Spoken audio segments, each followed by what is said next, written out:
Рыбалка-то так и неудачно, что ли, в итоге?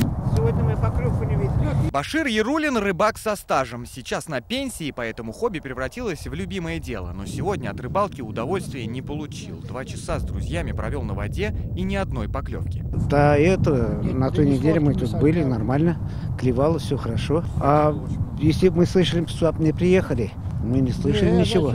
Всему виной массовый мор рыбы. Экологи зафиксировали его накануне в ходе рейда. Рыбакам и без проб понятно, клёва здесь уже не будет. Прямо там на трассе слышен запах. Да, запах здесь действительно невыносимый. Вообще массовая гибель рыбы в этом водохранилище дело нередкое. К примеру, в 2017 году местные жители наблюдали здесь же абсолютно идентичную картину. Тогда причиной гибели послужило малое количество кислорода в воде. А какая причина в этом году, мы обратились к специалистам.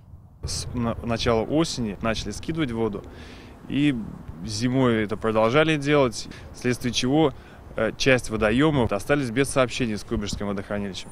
И, соответственно, при недостатке подпитки воды, кислорода и так далее, это могло повлечь за собой вот данную гибель. Экологи уже отобрали пробы воды для проведения общего анализа и оценки уровня загрязнения реки. Результаты будут готовы через 7 дней. Если удастся определить виновного, то ему предстоит выплатить солидный штраф в зависимости от нанесенного ущерба Куйбышевскому водохранилищу. К этой теме мы еще вернемся. Ленар Гинатуллин, Рамзиль Гарипов, ТНВ, Казань.